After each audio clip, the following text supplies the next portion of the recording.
Hey everyone, Steven here from Versatility. Welcome back to another fragrance review. Thank you so much for watching my channel. It means a lot to me.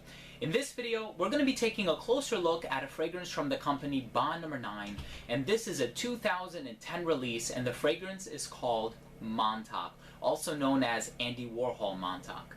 So here's the bottle, composed in 2010. The perfumer behind this fragrance is Laurent Legernac.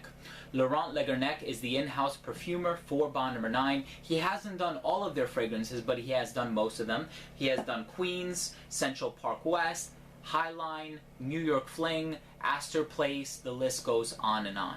Now, if you're familiar with Bond No. 9 fragrances, you probably know that they are a themed house, which means that all of their fragrances represent a different part of New York. So you have Central Park, which represents the park, Bleecker Street, which represents the street, just like Great Jones. You have Chinatown, which represents the shopping district, Queens represents the borough.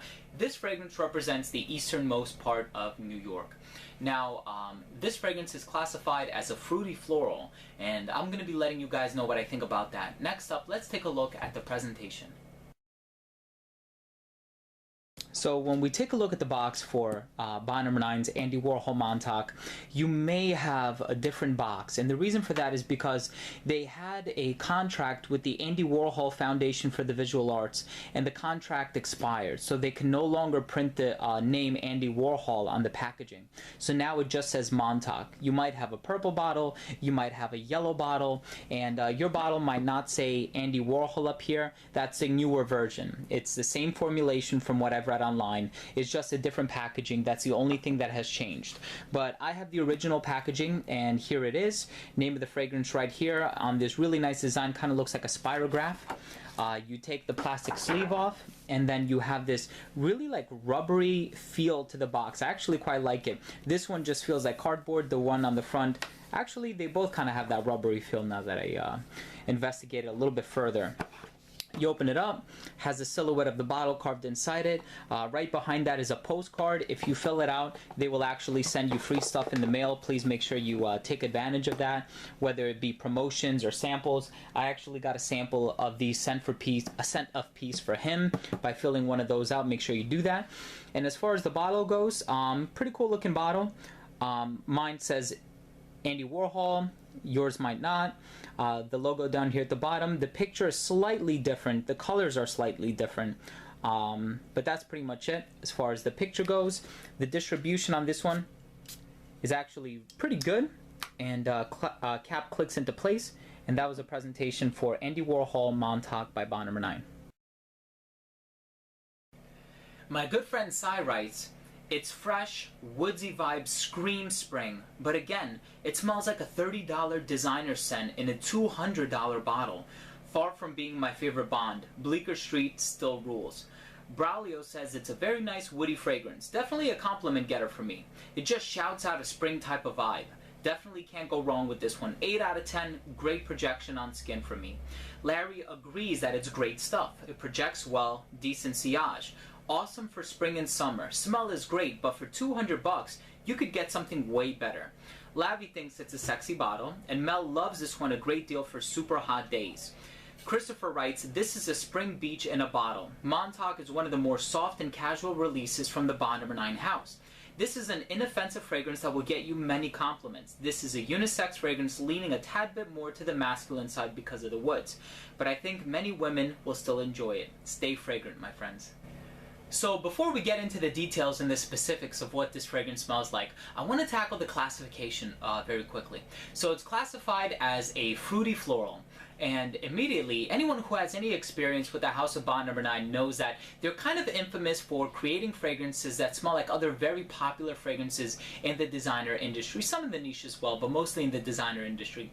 And you have fragrances like Nuit de Noho, which smells like Thierry Mugler's Angel. You have the Bond No. 9 fragrance New Harlem, which smells like Rojas Man.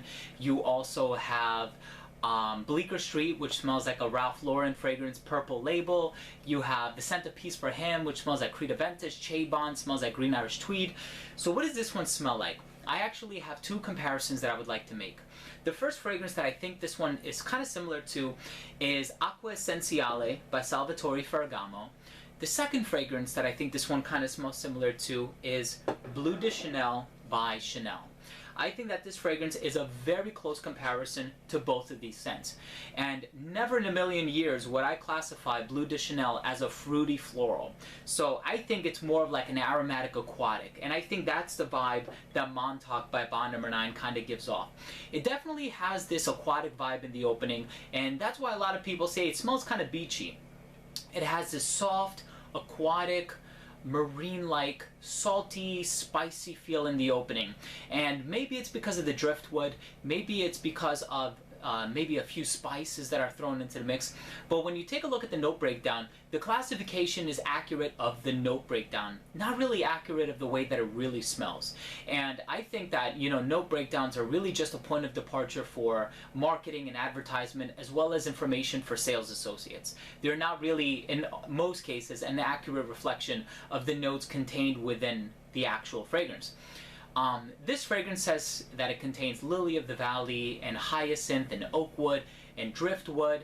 And it's funny because since they changed the name from Montauk, Andy Warhol Montauk, to just plain Montauk, they also changed the note breakdown a little bit. So in the new version, they list black currant as a note. In this version, they list blueberry as a note.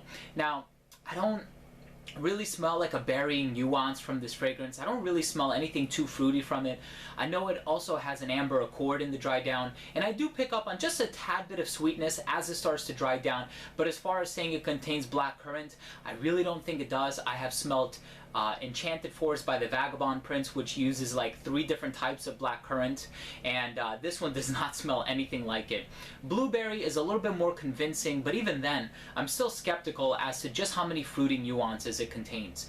It also contains the note of bay leaf, and bay leaf contains a chemical compound known as eugenol, which is also found in clove, and it gives off a very bright, airy, herbal, spicy kind of a feel. Now, I did mention that I get a spicy nuance, but not in the sense of eugenol, clove, or bay leaf or anything like that.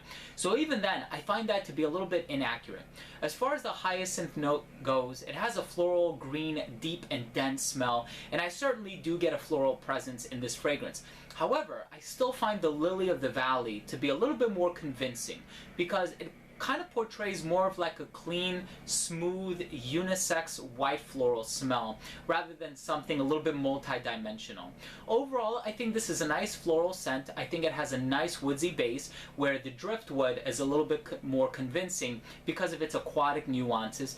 And overall, if I were to classify this, I would say this is more like an aromatic aquatic or a woody aquatic or woody aromatic, something like that.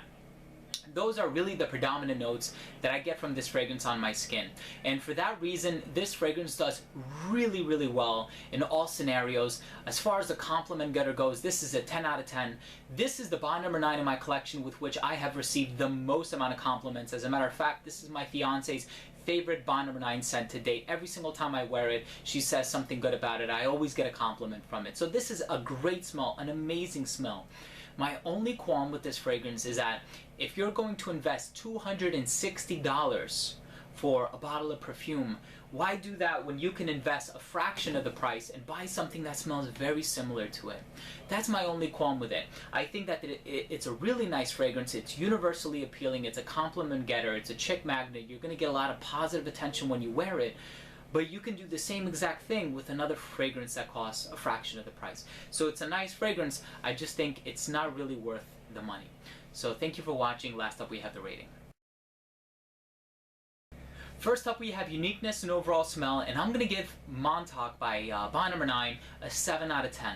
I think that this is a great smell. I like how they took the florals and they allowed it to intermingle with the rest of the notes in the composition. However, I do find there to be a lot of similarities between this and Acqua Essenziale, as well as Bleu de Chanel. I don't think that this is a replica, a clone, or a carbon copy of those fragrances, but I do find it to be very similar to them, and they would suit the same occasion. So for that reason, I don't think this one is entirely unique or groundbreaking, but it's a perfect compliment getter. Everybody who smelled this on me loves it. it, and I have never gotten any sort of negative feedback from this at all. People love this one.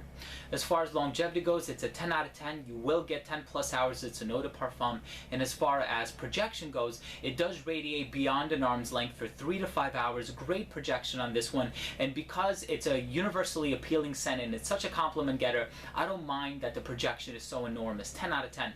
As far as versatility, this is also a 10 out of 10. Perfectly unisex. Anyone of any age could wear this. You can wear this dressed up, dressed down. You can wear this in any occasions. This is just a perfect scent all year round. You can wear this in the hotter weather because the smell certainly evokes that. Definitely the spring. But you can also wear it in the colder weather because it performs so well. And as far as presentation goes, I like Bond No. 9 presentations. I think the sunset is kind of okay. It's kind of cool looking, I guess. And I think the shape of the bottle is actually kind of cool. I gave it a 9 out of 10. And overall, I'm going to give Montauk by Bond No. 9 a solid 7 out of 10. I think this is a really nice scent. I really love this smell. Very easygoing, compliment getter. My only qualm is that it does resemble some scents that have preceded it. And for that reason, it's not entirely unique. And I would be very hesitant to make a recommendation that somebody should buy this and spend $260 of their hard-earned money on a 100 milliliter bottle when they can achieve those same desired results with a less expensive counterpart on the market. So that's my only qualm. So there you have it, guys. Thank you so much for watching. That was my review of Andy Warhol Montauk by Bond No. 9. If you own or have tried this scent, please let me know what you think by leaving a comment down below. Also, please don't forget to rate and subscribe for future videos. So again, everyone, thank you very much for watching. This has been Steven with another fragrance review from Redolessence. We'll see you soon.